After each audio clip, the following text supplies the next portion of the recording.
ஓம் ஸ்ரீ குருபியோ நமக. ஓம் ஸ்ரீ மகாபெரியவா சரணம். கார்த்திகை மாதத்தில் ஏதாவது ஒரு திங்கட்கிழமை இப்போ நாம் சொல்லக்கூடிய இந்த ஒரு வழிபாட்டு முறையை வெற்றிலை பச்சரிசி மூலயமா நீங்கள் செய்கிறதால உங்களுக்கான பண வரவை நீங்களே ஏற்படுத்திக்க முடியும். அது என்ன வழிபாட்டு முறைன்னு பார்க்குறதுக்கு முன்னாடி நம்மளோட வீடியோஸை இப்போ தான் நீங்கள் ஃபஸ்ட் டைம் பார்க்குறீங்கன்னா மறக்காமல் சப்ஸ்கிரைப் பண்ணிக்கோங்க. தொடர்ந்து இது மாதிரி அப்டேட் தெரிஞ்சுக்கிறதுக்கு பக்கத்தில் இருக்கக்கூடிய நோட்டிஃபிகேஷன் பெல்லை கிளிக் பண்ணி ஆல் அப்படிங்கிறத செலக்ட் பண்ணிக்கோங்க. இப்போ வெற்றிலை பரிகாரம் வச்சு என்ன வழிபாட்டு முறை செய்ய போகிறோம் அப்படிங்கிறத பற்றி தெளிவாக தெரிஞ்சுக்கலாம். கார்த்திகை மாதம் அப்படிங்கிறது சிவபெருமானுக்கு உரிய மாதம் அப்படிங்கிறது நம்ம எல்லாருக்குமே தெரியும். அப்படிப்பட்ட சிவபெருமானுக்கு திங்கட்கிழமை அப்படிங்கிறது ரொம்ப விசேஷம். கார்த்திகை மாதத்தில் வரக்கூடிய திங்கட்கிழமையில், அதாவது சோமவாரம்னு சொல்லுவாங்க. இந்த ஒரு சோமவார விரதத்தை யாரெல்லாம் கடைபிடிக்கிறாங்களோ அவங்களுக்கு எல்லா விதமான நன்மைகளும் கிடைக்கும். அந்த நாளில் தான் சிவாலயங்களில் அபிஷேக ஆராதனைகள் ரொம்ப சிறப்பாக நடக்கும். அப்படிப்பட்ட சிறப்பு மிகுந்த இந்த நாளில் நாம் வீட்டில் சிவபெருமான எந்த ரூபத்தில் எப்படி வழிபாடு செய்யலாம், என்ன விதமான பலனை ஏற்படுத்திக்கலாம் அப்படிங்கிறது ரொம்ப ரொம்ப முக்கியம். கார்த்திகை மாதத்தில் சிவபெருமானுக்கு உரிய இந்த கார்த்திகை தீப நட்சத்திரம் ரொம்ப விசேஷமாக நடக்கும். அடிமுடி தெரியாத சிவபெருமான் ஜோதி சுரூபமாக காட்சி அளித்த அந்த ஒரு நாளில் திருவண்ணாமலையில் தீப திருவிழா ரொம்ப விசேஷமாக நடக்கும்.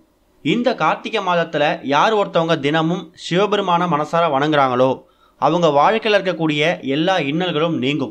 எல்லா நாட்களும் நீங்கள் சிவபெருமானை வணங்குறீங்களோ இல்லையோ, கார்த்திகை மாதத்தில் இருக்கக்கூடிய திங்கட்கிழமைகளில் நீங்கள் சிவபெருமானுக்கு முக்கியத்துவம் கொடுத்து வழிபாடு செய்யும் போது எக்கச்சக்கமான பலன்களை பெற முடியும். இந்த ஒரு கார்த்திகை மாதத்தில் மொத்தமாக 4 திங்கட்கிழமை 4 சோமவாரம் இருந்துச்சு. அதில் ஒரு சோமவாரத்தை கடந்து வந்துட்டோம். இப்போ இன்றைக்கு நவம்பர் 25ஆம் தேதியும் டிசம்பர் 2 டிசம்பர் 9ன்னு சொல்லி மீதம் 3 சோமவாரம் 3 திங்கட்கிழமை நமக்கு மீதம் இருக்குது. இந்த 3 திங்கட்கிழமையில் ஏதாவது ஒரே ஒரு திங்கட்கிழமை இப்போ நாம் சொல்லக்கூடிய இந்த பரிகார முறை வழிபாட்டு முறையை நீங்கள் சிவபெருமானுக்காக உங்கள் வீட்டில் செய்கிறது மூலயமா உங்கள் குடும்பத்தை கீழ்நிலையிலேருந்து மேல்நிலைக்கு நீங்களே கொண்டு செல்ல முடியும். சிவபெருமானோட அருளை இந்த கார்த்திகை மாதம் முழுக்க நீங்கள் வணங்கின ஒரு பலனை நீங்கள் பெற முடியும். பொதுவாக இந்த கார்த்திகை மாதம் அப்படிங்கிறது தீப வழிபாட்டுக்கு ரொம்ப ரொம்ப உகந்த ஒரு மாதம். நீங்கள் மற்ற மாதங்களில் கோவிலுக்கு போயிட்டு தீபம் ஏற்றி வழிபாடு செய்கிறதுக்கும் கார்த்திகை மாதத்தில் உங்கள் வீடு பக்கத்தில் உள்ள கோவிலுக்கு போயிட்டு தீபம் ஏற்றி வழிபாடு செய்கிறதுக்கும் நிறைய வித்தியாசம் இருக்குது. தீப ஒளி வழிபாட்டுக்கு முக்கியத்துவம் கொடுக்கக்கூடிய இந்த மாதத்தில் என்ன கோவிலுக்கு போனாலும் சரி, என்ன வேண்டுதல் வச்சாலும் சரி, என்ன பரிகாரம் செஞ்சாலும் சரி, ஆனால் ஒரே ஒரு தீபம் ஏற்றி வழிபாடு செய்யறதுக்கு மறந்துடாதீங்க. அதே நேரம் கார்த்திகை மாதத்தில் வரக்கூடிய அந்த தீப திருநாள் அன்னைக்கு மட்டும்தான் உங்கள் வீடு முழுக்க அகல் விளக்கால் அலங்கரிக்கணுங்கிற கட்டாயம் கிடையாது. இந்த நாட்களில் இந்த கார்த்திகை மாதத்துடைய 30 நாட்களுமே ரொம்ப ரொம்ப விசேஷமான நாட்கள். சிவபெருமான அருளை பெற முடியும், முருகப்பெருமானோட அருளை பெற முடியும். இப்படி ஒரு நாளும் ஒரு தெய்வங்களுக்குன்னு வரும் இல்லையா, அந்த தெய்வங்களுக்குரிய நாட்களில் நீங்கள் ஒரு அகல் விளக்கை உங்கள் வீட்டோட சமையல் அறையில், பூஜை அறையில், அதே மாதிரி உங்கள் வீட்டோட நிலைவாசலில் 2 தீபம் ஏற்றி வைக்கிறது ரொம்ப ரொம்ப விசேஷம். இது போக இப்போ நாம் சொல்லக்கூடிய இந்த ஒரு சோமவார பரிகாரம் வழிபாட்டு முறையை மீதம் இருக்கக்கூடிய இன்றைக்கும் சேர்த்து சொல்கிறோம். நவம்பர் 25, டிசம்பர் 2, டிசம்பர் 9 இந்த 3 திங்கட்கிழமைகளில் ஏதாவது ஒரு திங்கட்கிழமையை மறக்காமல் செஞ்சுடுங்க. மாலை சரியாக ஒரு 6 மணிக்கு மேலே வீட்டோட பூஜை அறையில் விளக்கேற்றி வச்சுட்டு நீங்கள் சிவபெருமானுக்கு எப்படி வழிபாடு நடத்துவீங்களோ அதே மாதிரி வழிபாடு நடத்தலாம். இந்த இடத்துல நம்ம 2 முக்கியமான பொருளை பயன்படுத்த போகிறோம். முதல் முக்கியமான பொருள் பச்சரிசி. பச்சரிசி அப்படிங்கிறது சந்திர பகவானுக்கு உகந்த ஒரு தானியம், உகந்த ஒரு பொருள். சந்திர பகவானுக்கு உரிய பகவான் யார்? சிவபெருமான். நம்ம நேரடியாக சந்திர பகவானை வணங்கினோன்னா சிவபெருமானோட அருளை மறைமுகமாக பெற முடியுமா? அதனால் சந்திர பகவானையும் சிவபெருமானையும் நம்ம பிரித்து பார்க்க முடியாது. சந்திர பகவானுக்கும் சிவபெருமானுக்கும் உகந்த திங்கட்கிழமையில் அந்த ஒரு பச்சரிசியை ஒரு கைப்பிடி இல்லை 2 கைப்பிடி எடுத்து வச்சுக்கோங்க. அடுத்ததாக ஒரு வெற்றிலை. இந்த 2 பொருட்கள் இருந்தாலே போதும். அதுக்கப்புறமா கொஞ்சமாக சந்தனமோ இல்லை மஞ்சளோ கொஞ்சம் தண்ணி வச்சு குழச்சி அந்த வெற்றிலை மேலே எழுதுகிற மாதிரி பதத்துக்கு நீங்கள் வச்சுக்கணும். பூஜையில் விளக்கேற்றி வச்சுட்டு சிவபெருமான மனசார வணங்கிட்டீங்க. சின்னதாக தட்டு ஒன்று எடுத்துக்கோங்க. அந்த தட்டில் பச்சரிசியை பரப்பி வச்சுட்டு அதுக்கப்புறமா ஒரு வெற்றிலை எடுத்துக்கிட்டு அந்த வெற்றிலையில் இப்போ நாம் வீடியோவில் காமிச்சிருக்கிற மாதிரி நீங்கள் எடுத்துருக்கக்கூடிய சந்தனம் மூலயமாவோ இல்லை மஞ்சள் மூலயமாவோ சின்ன ஒரு குச்சை எடுத்து, தீக்குச்சியோ இல்லை ஊதுவத்தி குச்சியோ எடுத்து சிவ சிவ அப்படிங்கிற சிவ நாமத்தை அந்த வெற்றிலை மேலே 2 முறை எழுதணும். சிவ சிவ அப்படிங்கிற நாமத்தை அந்த வெற்றிலை மேலே எழுதிட்டாலே போதும்.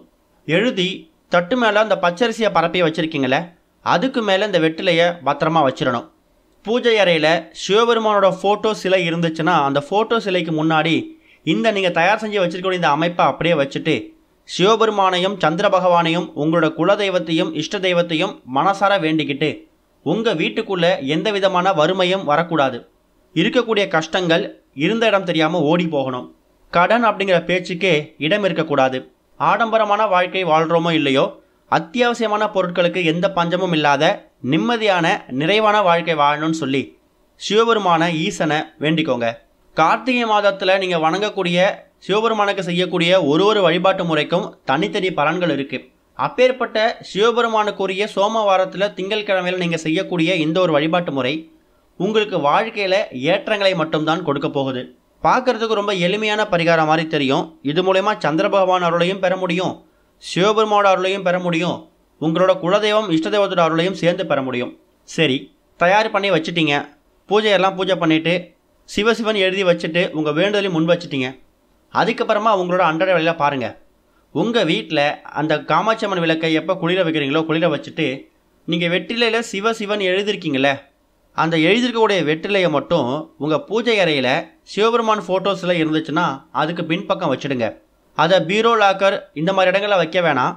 ஒருவேளை நீங்கள் தொழில் செய்யக்கூடிய இடத்துல சிவபெருமான் ஃபோட்டோஸில் இருந்துச்சு, இல்லை மற்ற தெய்வங்கள் ஃபோட்டோ இருந்துச்சுன்னா அந்த இடத்துல ஃபோட்டோ சிலைக்கு பின்னாடி கூட நீங்கள் மறைச்சி வச்சுக்கலாம். கூடுமான அளவுக்கு வீட்டோட பூஜை அறையில் அந்த சிவசிவன் எழுதியிருக்கக்கூடிய அந்த வெற்றிலையை பின்பக்கமாக வச்சுடுங்க. அந்த அரிசியை நீங்கள் சமையலுக்கு பயன்படுத்த வேணாம். அதுக்கு பதிலாக காக்கை குருவிகளுக்கோ இல்லை அதை கொஞ்சமாக மிக்சியில் போட்டு பொடி பண்ணி எறும்பு புற்றுலையோ நீங்கள் கொடுத்துடலாம். இப்படி செய்கிறதால காக்கை குருவிகளுக்கு தானம் செஞ்ச ஒரு பலன் கிடைக்கும். எறும்பு புற்றுகளை போடும்போது 1500 எறும்புகள் எறும்புகள் சாப்பிடும். அதோட புண்ணியமும் உங்களுக்கு வந்து சேரும். இப்படி பலவிதமான நன்மைகளை ஏற்படுத்தக்கூடிய இந்த ஒரு சோமவார வழிபாடு உங்கள் வாழ்க்கையில் பலவிதமான முன்னேற்றங்களை ஏற்படுத்த போகுது அப்படிங்கிறத நீங்கள் ஞாபகத்தில் வச்சுக்கோங்க. இதுக்கு அதிகபட்சம் நீங்கள் செலவு பண்ணக்கூடிய நேரம் 5 நிமிடம் தான். இது மூலயமா கிடைக்கக்கூடிய பலன்கள் எல்லாமே உங்களுக்கு மட்டும்தான் வந்து சேரப்போகுது. அதுபோக கார்த்திகை மாதத்தில் வரக்கூடிய இந்த சோமவாரம் சொல்லக்கூடிய திங்கட்கிழமையில் பசு மாட்டுக்கு உங்கள் கையால் தானம் கொடுக்கணும். என்ன பொருளை தானமாக கொடுக்கலாம், அது உங்கள் விருப்பம் தான். வாழைப்பழம் கொடுக்கலாம், இல்லைனா மாடு வச்சு பராமரிக்கிறவங்கக்கிட்ட அந்த பசுமாட்டுக்கு என்ன தேவைப்படுதோ அந்த நேரத்துக்கு என்ன இல்லைன்னு அவங்க சொல்கிறாங்களோ அதை உங்கள் கையால் இந்த கார்த்திகை மாதத்தில் இருக்கக்கூடிய ஏதாவது ஒரு சோமவாரத்தில் ஒரு திங்கட்கிழமையில் வாங்கி கொடுக்கறது ரொம்ப ரொம்ப விசேஷம். இந்த கார்த்திகை மாத சோமவாரத்தில் ஏதாவது ஒரு திங்கட்கிழமையில் இந்த வெற்றிலை எழுதி நீங்கள் பின்னாடி வைக்கிறீங்க. சரியாக ஒரு மாதம் கழித்து பார்த்தீங்கன்னா அந்த வெற்றிலை அப்படிங்கிறது ரொம்ப காய்ந்து போயிருக்கும். அதை அப்படியே எடுத்து கால்பழத்தை தண்ணியில் விட்டுட்டு மறுபடியும் ஏதாவது ஒரு திங்கட்கிழமையை நீங்கள் பயன்படுத்திக்கோங்க. அப்படி இல்லைனா பிரதோஷ நாள். சில நேரங்களில் இந்த பிரதோஷமும் திங்கட்கிழமையும் சேர்ந்து சோமவார பிரதோஷமாக வரும். அப்படிப்பட்ட நாள் கிடைச்சாலும் விட்டுறாதீங்க. இந்த கார்த்திகை திங்கட்கிழமையில் செஞ்ச இந்த வெற்றிலை மேலே சிவசிவன் எழுத அந்த பரிகாரத்தை மறுபடியும் செஞ்சு பழைய வெற்றிலையை எங்கேருந்து எடுத்தீங்களோ அதே இடத்துல மறுபடியும் இந்த வெற்றிலையை வச்சுடுங்க. ஓம் ஸ்ரீ குருபியோ நமக. ஓம் ஸ்ரீ மகா பெரியவா சரணம்.